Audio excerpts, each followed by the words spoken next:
Welcome students of 10th class. बच्चों, मुझे उम्मीद है कि कल जो आपको मैंने होमवर्क दिया था कुछ बच्चों ने चढ़ाया है, कुछ बच्चों ने मुझे रेस्पॉन्स दिया है, किया है, लेकिन ज़्यादातर बच्चों का रेस्पॉन्स मुझे नहीं मिला। तो मुझे उम्मीद है कि आज जब आप ये वीडियोस ले लेंगे तब तक आप वो क्वेश्चन मुझे करके कमेंट बॉक्स में बोल देंगे कि सर हमने ये किया। आज बच्चों हम अगला क्वेश्चन ले रहे हैं and this is question number 6। कल हमने क्वेश्चन नंबर 4 और 5 किया था और कल के क्वेश्चन में हमने रेशो निकाली थी। एक बार हमने एक्स एक्सिस को जब वो पॉइंट एक्स एक्सिस पर पॉइंट जब वो कट हो रहा था तो हमने वो रेशो निकाली थी और एक बार एक और हमने रेशो निकाली थी क्वेश्चन नंबर 3 में। अब बच्चों हमारे पास अगला क्वेश्चन है, ये क्वेश्चन में पढ़ता हूं बोर्ड से। If 1, 2, 4, y, x, 6 and 3, 5 are the vertices of a parallelogram taken in order, find x, y। बच्चों क्वेश्चन क्या है? चार वर्टिस क्या हो, कौन है? चार एंगल। एक वर्टिक्स पैरेललोग्राम का है 1, 2 जिसको मैंने नाम दिया A। दूसरा वर्टिक्स है बच्चों 4, y जिसको मैंने नाम दिया B। तीसरा वर्टिक्स है बच्चों x, 6 जिसको नाम दिया मैंने C। और चौथा है 3, 5 जिसको नाम दिया मैंने D। This is given that this is a parallelogram. ये मैंने A 1, 2, B 4, y, C x, 6 और D 3, 5 ये हमारे पास एक पैरेललोग्राम है। अब बच्चों आपसे पूछता है कि यहां जो ये y है, B का x कोऑर्डिनेट 4 है, y कोऑर्डिनेट इसने नहीं दिया है, y कोऑर्डिनेट जगह y लिखा है, कहता y की वैल्यू निकालो। और बच्चों यहाँ C पॉइंट है, इसका x कोऑर्डिनेट नहीं दिया है, y कोऑर्डिनेट 6 दिया है, कहता है इस पैरेललोग्राम में से आप y की वैल्यू निकालो और यहाँ x की वैल्यू निकालो। ठीक है बच्चों, क्या क्वेश्चन है हमारे पास कि पैरेललोग्राम के 4 वर्टिक्स दिए हैं, 4 में से 2 वर्टिक्स पर एक की जगह x कोऑर्डिनेट दिया है, y की वैल्यू निकालनी है, वेरिएबल दिया है। और पॉइंट C पर x नहीं दिया है, उसकी जगह x लिखा है और y कोऑर्डिनेट यहाँ 6 है, हमने x और y निकाला। ये हमारे पास बच्चों क्वेश्चन। अब हम सोचेंगे कि ये कोऑर्डिनेट्स हमसे कैसे निकलेंगे। ठीक है बच्चों, हमें पता है कि ये जो पैरेललोग्राम होती, पैरेललोग्राम के जो डायगोनल्स होते हैं, जैसे इसका पैरेललोग्राम का एक डायगोनल है AC, दूसरा डायगोनल है BD। तो जो पैरेललोग्राम की प्रॉपर्टीज होती हैं, उन प्रॉपर्टीज में एक प्रॉपर्टी पैरेललोग्राम की ये है कि the diagonals of parallelogram bisect each other. Bisect means कि मेकिंग टू इक्वल पार्ट्स, यानी हम कह सकते हैं कि ये जो पॉइंट O है AC को इक्वल पार्ट्स में डिवाइड कर रहा है। और अगर O AC को इक्वल पार्ट्स में डिवाइड कर रहा है बच्चों, तो फिर रेशो क्या बनेगी? इक्वल रेशो मींस 1:1, यानी ये 1:1 की रेशो है। अगर हम सेक्शन फार्मूला को अप्लाई करें तो हम AC पर देख सकते हैं कि हमारे पास एक एंड पॉइंट A, उसके कोऑर्डिनेट्स भी दिए हैं, दूसरा एंड पॉइंट C, उसके कोऑर्डिनेट्स भी दिए हैं, और बीच में जो पॉइंट O है उसके कोऑर्डिनेट्स नहीं दिए हैं। हाँ, रेशो दी है 1:1। इसका मतलब ये हुआ कि हमने सिंपल सेक्शन फार्मूला अप्लाई करना है और इस O के कोऑर्डिनेट्स निकालने हैं। अब जो हमने सेक्शन फार्मूला पढ़ा था उसमें जो पॉइंट ऑफ डिवीजन होता था उसको हम कोऑर्डिनेट दे देते x, y। और जब हम सेक्शन फार्मूला अप्लाई करते हैं तो लेफ्ट हैंड साइड हमारे पास x कोऑर्डिनेट और दूसरे y होता है। लेकिन मैंने यहाँ x की जगह O1 लिखा और y की जगह O2 लिखे। इसलिए लिखा कि अगर हम यहाँ x और y लिखे तो फिर हम इस x और इस x में, इस y और इस y में हम कंफ्यूज हो जाएंगे, क्योंकि ये x और ये x सेम नहीं है। इसलिए मैंने इस x और इस x को डिफरेंशिएट करने के लिए मैंने यहाँ x, y की जगह O1 और O2 लिखा। अब इन शॉर्ट आपने बच्चों क्वेश्चन कैसे करना है। पैरेललोग्राम बन गई, इसका आप पहले AC लाइन सेगमेंट ले लें जो डायगोनल है, उसकी रेशियो, क्योंकि O जो है वो बाइसेक्ट कर रहा है, रेशियो M1:M2 की जगह 1:1 है। एक एंड पॉइंट A है, उसके कोऑर्डिनेट, दूसरा एंड पॉइंट C, उसके कोऑर्डिनेट्स। और अब हमने क्या करना है, सिंपल हमने सेक्शन फार्मूला अप्लाई करना है और जहां x लिखते हैं वहां O1 लिखेंगे, जहां y लिखते हैं वहां हम O2 लिखेंगे और रेशियो M1 और M2 की जगह 1:1 है। ठीक है बच्चों, और इस तरह से हमारे पास सेक्शन फार्मूले से ये ओ के कोऑर्डिनेट निकल आएंगे और फिर हम जाएंगे बी डी पर इसी तरह से, फिर बी डी में आगे करेंगे। देखिए बच्चों मैंने यहां किया है, let a comma b comma c and d are the vertices of a parallelogram. Clear? Coordinates of a 1 comma 2, coordinates of b 4 comma y, coordinates of c x comma c and coordinates of d 3 comma 5. Diagonal AC and BD bisect each other at O. क्यों बच्चों? क्योंकि parallelogram है, parallelogram के diagonal bisect होंगे। Bisect का मतलब ये हुआ कि O divides AC in the ratio 1:1। पहले हम एक डायगोनल ले लेंगे AC और ये जो पॉइंट O है AC को 1:1 की रेशियो में डिवाइड कर रहा है। इसका मतलब ये हुआ कि M1:M2 कितना है 1:1, मीन्स कि जहां जहां M1 वहां वहां 1, जहां जहां M2 वहां वहां भी 1 जाएगा। ठीक है बच्चों। Let coordinates of O are O1 comma O2। यहां मैंने x फार्मूले हम यहाँ एक्स वाई लेते हैं, लेकिन यहाँ मैंने एक्स वाई नहीं लिया क्योंकि एक्स वाई हमें निकालने के लिए अलग से ये एक्स वाई है, इसलिए अपने कंफ्यूजन को खत्म करने के लिए मैंने x1 की जगह x की जगह O1 डाल दिया और y की जगह O2। अब देखिए बच्चों आया सेक्शन फार्मूला, जैसे आप लगाते हैं x equal to m1 x2 plus m2 x1 upon m1 plus m2, y equal to m1 y2 plus m2 y1 upon m1 plus m2। ठीक है, अब हम वैल्यूज डालें बच्चों। यहाँ x, तो यहाँ x की जगह O1, मैंने x की जगह O1 डाला। m1 बच्चों 1 है और x2 देखिए बच्चों यहाँ इसमें है ना, हम x2 बच्चों हमारे पास x है और x1 हमारे पास 1 है, तो बच्चों m1 आया 1, x2 की जगह x प्लस m2 आया 1 और x1 की जगह 1। वहां से भी आप लिख सकते हैं यहाँ पर, ये देखो बच्चे a ये c, तो पहली वैल्यू हमारे पास है x कामा 1, तो यहाँ आएगा m1 इंटू एक्स ये वाला x2, फिर x1 की जगह 1 है, तो उसके बाद y की जगह कितना है बच्चों O2, मैंने y की जगह O2 डाल दिया। अब है m1 y2, देखिए बच्चों यहाँ m1 1 है, y2 कितना बच्चों 6, ये आया प्लस m2 कितना बच्चों 1 और y1 है हमारे पास 2। ठीक है बच्चों, ये हमारे पास आया यहाँ 6, यहाँ 2 1 2, यहाँ 1 1 1 और यहाँ x।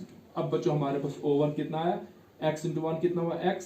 ठीक है बच्चों, ये हमारे पास है x, 1 इंटू 1 1, तो ये बना x प्लस 1 अपॉन 2। O2 बच्चों 6 1 6, 2 1 2 अपॉन 2, 6 प्लस 2 कितना बच्चों 8, यानी O2 हमारे पास है 8 अपॉन 2, यानी O2 हमारे पास आया 4। तो हमने O1 बच्चों निकाला x plus 1 upon 2, equation first नाम दिया, और बच्चों यहाँ O2 हमने निकाला 4 और इसको इक्वेशन 2 नाम दिया। अब हम बच्चों जाएंगे BD में। अब BD में आपके सामने निकाल रहा हूं, देखिए बच्चों ये है BD और ये O पॉइंट जो है ये AC पर भी था और ये पॉइंट BD पर भी है बच्चों।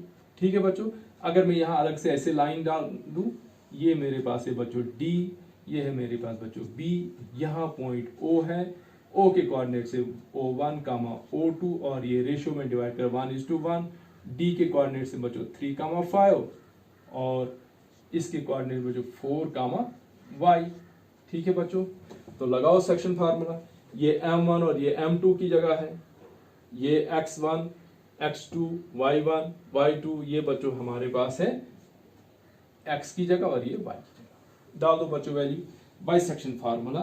फिर से यहां पहले हम निकालेंगे x equal to m1 x2 plus m2 x1 upon m1 plus m2, और बच्चों यहाँ एंड y इक्वल टू ऐसे ही m1 y2 plus m2 y1 upon m1 plus m2। डाल दो बच्चों वैल्यू। आप देखिए यहाँ x की जगह कितना है O1, तो मैं यहाँ x की जगह लिखूंगा O1 इक्वल टू बच्चों m1 कितना है 1 और x2 कितना बच्चों 4, तो यहाँ आएगा 1 इंटू 4 ब्रैकेट्स में प्लस m2 बच्चों फिर से 1 है और x1 कितना है बच्चों 3, तो 1 into 3 upon 1 plus 1 and y equal to फिर से बच्चों m1 1 इंटू y2 कितना बच्चों y ब्रैकेट में प्लस m2 फिर से 1 और y1 है बच्चों 5 अपॉन 1 प्लस 1। ठीक है बच्चों, अब हम यहां जाते हैं। देखिए बच्चों, O1 इक्वल टू ये कितना हो बच्चों, 4 1 ज़र 4, 3 1 ज़र 3, हमारे पास है 4 plus 3 upon 2 and O2 equal to कितना हुआ बच्चों, y 5 1 ज़र 5, y प्लस 5, y ये बच्चों हमारे पास, एंड y इक्वल टू कितना हुआ बच्चों, y की जगह O2 आएगा, y प्लस 5 अपॉन 2, तो हमारे पास O1 बच्चों आया 7 अपॉन 2।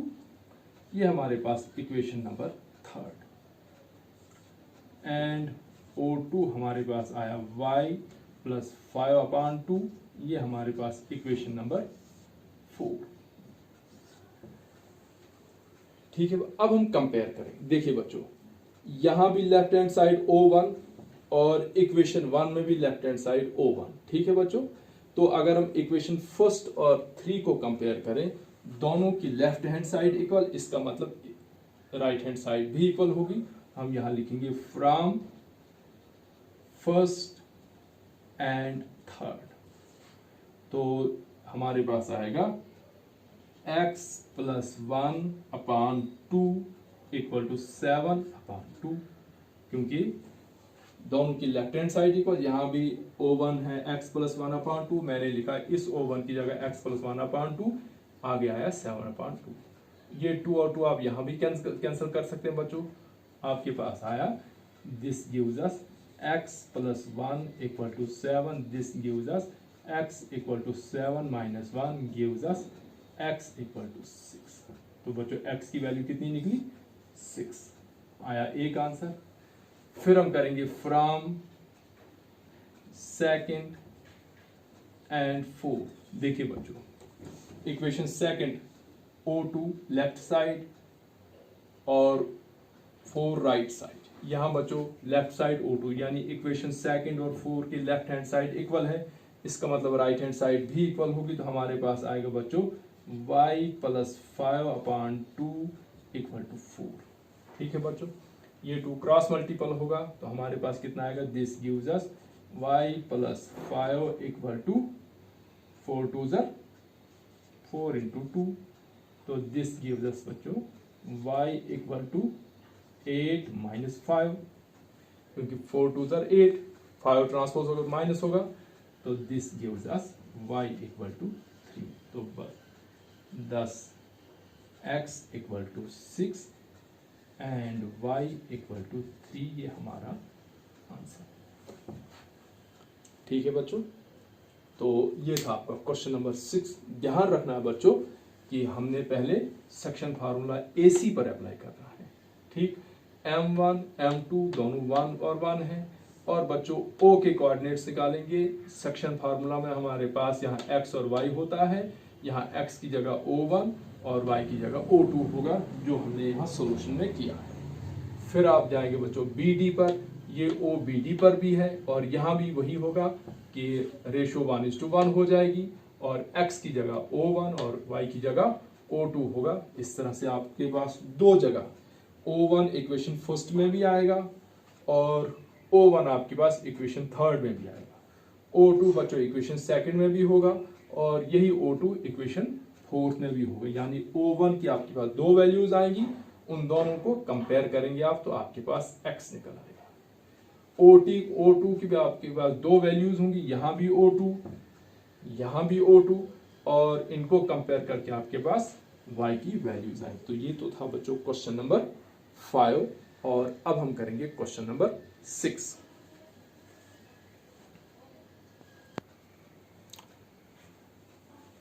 देखिए बच्चों, अभी हमने क्वेश्चन नंबर 6 किया, ना कि 5, और अब हमारे पास क्वेश्चन नंबर 7 और क्वेश्चन नंबर 8 है। बच्चों क्वेश्चन नंबर 7 आपका होमवर्क रहेगा, लेकिन क्वेश्चन नंबर 7 को मैं थोड़ा सा आपको एक्सप्लेन कर देता हूं, और उसके बाद आप इसको आसानी से कर पाएंगे। देखिए बच्चों, क्वेश्चन नंबर 7 है कि हमारे पास एक सर्कल दिया हुआ है, ठीक है, और सर्कल का डायमीटर ए बी। ये मैं सर्कल का डायमीटर ड्रा कर रहा हूं, यहां पॉइंट है ए और यहां पॉइंट है बी, और बच्चों ये है सर्कल का सेंटर। आपको पता है बच्चों कि सर्कल का सेंटर जो होता है वो डायमीटर का मिड पॉइंट होता है। इसका मतलब ये हुआ कि ये जो सी है वो ए बी को किस रेशो में डिवाइड करेगा, 1:1 की रेशो में। क्यों?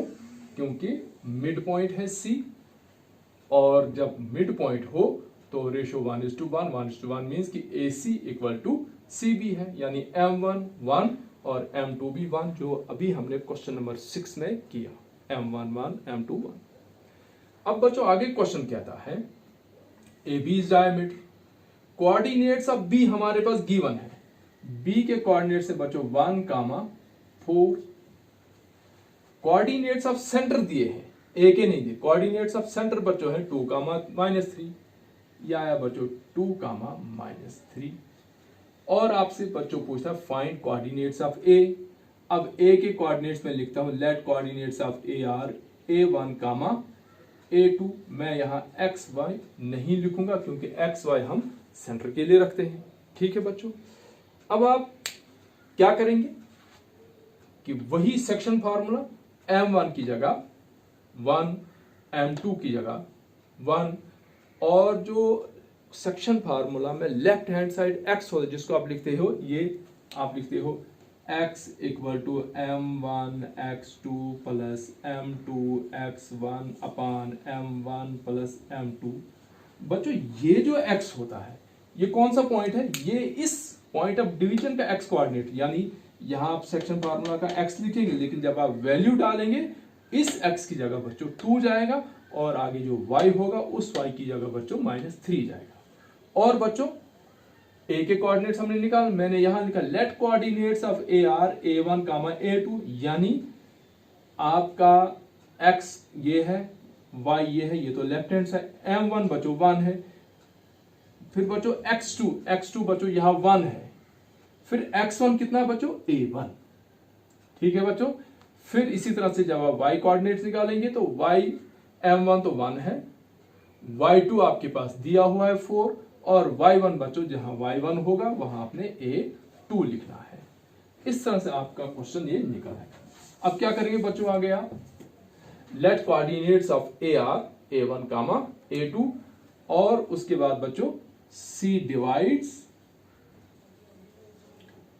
AB in the ratio of 1:1. This means M1 is to M2 equal to 1:1। उसके बाद बच्चों आप x formula, coordinate by section formula, x equal to M1 x2 plus M2 x1 upon M1 plus M2। इसी तरह से y equal to M1 y2 plus M2 y1 upon M1 plus M2।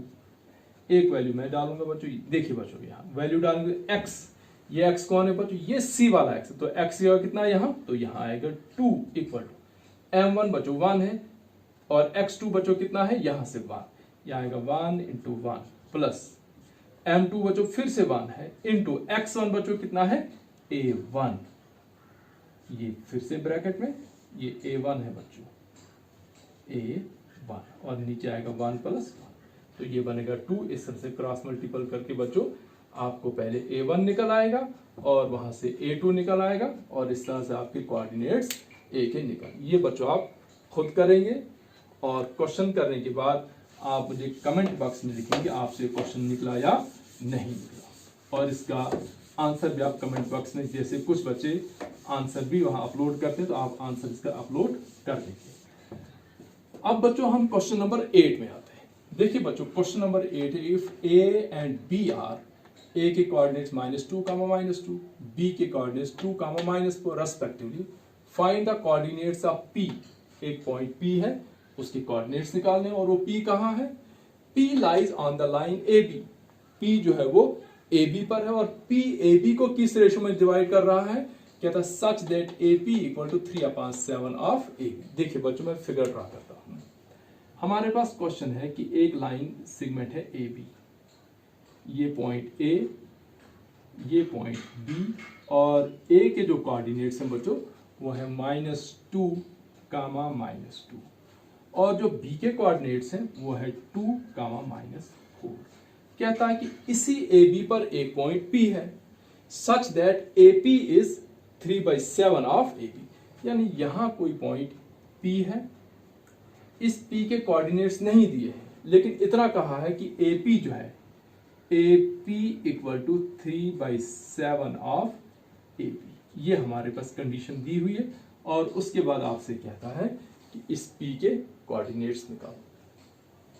ठीक है बच्चों, मैं क्वेश्चन रिपीट कर रहा हूं कि ए बी लाइन सेगमेंट, ठीक है, ए के कोऑर्डिनेट्स भी दिए हैं, बी के कोऑर्डिनेट भी, उस पर एक पॉइंट पी है जिसके कोऑर्डिनेट्स नहीं दिए हैं, फिर तो रेशो होनी चाहिए, क्योंकि जो सेक्शन फार्मूला हमने पढ़ा कि अगर कोऑर्डिनेट्स निकालने हैं तो रेशो होनी चाहिए, रेशो निकालने हैं तो कोऑर्डिनेट्स होने चाहिए, किसके, पॉइंट ऑफ डिवीजन के। लेकिन यहाँ जो पॉइंट ऑफ डिवीजन पी है उसकी रेशो भी नहीं दी है और उसके कोऑर्डिनेट्स भी निकाल, लेकिन रेशो की जगह उसने क्या दिया है कि A P is equal to 3/7 of A B, यानी एक साइड इसने ए पी दिया और एक साइड ए बी दिया है। जबकि यहाँ रेशो बनेगी बच्चों, यहां से यहां कौन है, ए पी, ये जो M1 है, M1 जो है वो AB के बराबर है और PB जो है वो M2 जो है वो PB है। लेकिन जो रेशो इसने दी है वो दिया है इसने AP:AB। अगर मैं AB को क्रॉस मल्टीपल करूं तो यहां बच्चों क्या बनेगा मेरे पास, AP/AB इक्वल टू 3/7 या AP:AB इक्वल टू 3:7। रेशो कौन सी दी है बच्चों, एपी और एबी की, जबकि हमें रेशो चाहिए एपी और पीबी की। ठीक है बच्चों, अब इस क्वेश्चन में हमारे पास दो चैलेंजेस हैं। चैलेंज नंबर 1 कि हमें एपी और एबी की रेशो नहीं चाहिए, हमें एपी और पीबी की रेशो चाहिए, यानी एबी की जगह हमें पीबी चाहिए। ठीक है बच्चों, एक तो हमारा फोकस यहाँ रहेगा कि हम एबी की जगह पीबी कैसे लाएं, और जब हमारे पास रेशो आ जाएगी कि P इसको किस रेशो में डिवाइड कर रहा है और फिर हम P के कोऑर्डिनेट्स आसानी से हम लिख सकते हैं कि let coordinates of P are x, y। ये हमने बाद में निकाल, लेकिन पहले हमें रेशो निकाल। अब रेशो हमारे पास कहां से निकलेगी बच्चों, जो इसने दिया है वो देखिए बच्चों, कोऑर्डिनेट्स ऑफ A -2, -2, ठीक है, coordinates of B 2, -4, P lies on AB, P A B पर, इसका मतलब ए बी के कितने पार्ट्स हो गए बच्चों, 2 पार्ट, एक पार्ट ए पी और एक पार्ट पी बी, यानी ए पी और पी बी को ऐड करके इनको जोड़कर कौन सी लाइन बनती है, ए बी। यानी इसका मतलब ये हुआ कि अगर पी ए बी के ऊपर है तो इसका मतलब A P plus P B किसके बराबर है, ए बी। यहां बच्चों पता चला ए पी और प्लस का मतलब होता जोड़ना, इसके साथ पी बी जोड़ेंगे तो कौन सी लाइन बन गई। हमारे पास जो गिवन है बच्चों वो हमारे पास है A P equal to 3/7 of A B. ये कहां से पता चला हमें बच्चों, दिस इज गिवन। अब जब 7 यहां डिवाइड में मैं क्रॉस कर रहा हूं तो ये मेरे पास आया 7AP इक्वल टू 3AB। ठीक है बच्चों, अब मैं क्या करूंगा, क्योंकि मैंने करना क्या है कि मुझे AB नहीं चाहिए, मुझे PB चाहिए। अब मैं इस AB को हटाऊंगा, मैं ऐसे लिखूंगा R7AP equal to 3 into AB किसके बराबर बच्चों, ये हमने निकाला हमने AB।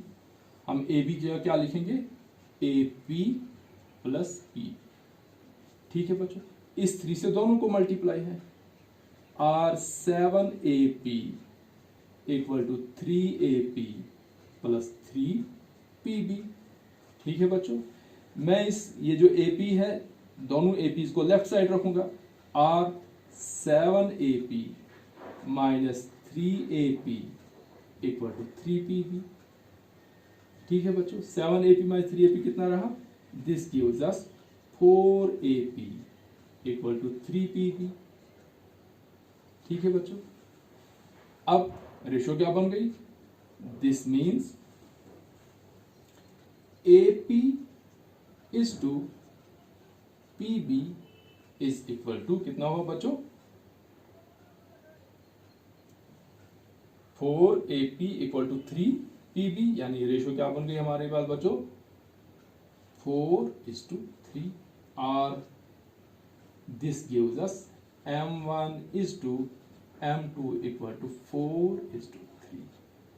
ये है हमारे पास बच्चों रेशो, यानी AP और PB की रेशो क्या बन गई 4:2। अब हमारे पास M1 M2 भी आ गया, XY भी। अब हम सेक्शन फार्मूला अप्लाई करेंगे और P के कोऑर्डिनेट्स। तो अब आएगा हमारे पास बाई सेक्शन फार्मूला।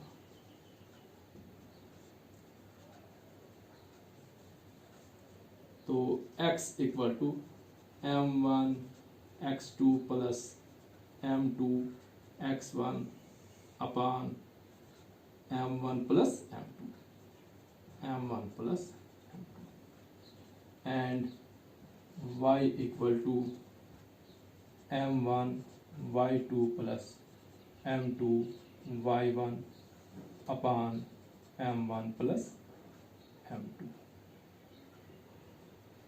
डाल दो वैल्यू बच्चों, x तो x ही है क्योंकि इसकी वैल्यू हमने निकालनी। x इक्वल M1 कितना बच्चों 4 इंटू x2 कितना बच्चों 2, क्योंकि हमने एरिया लेना है ना ये।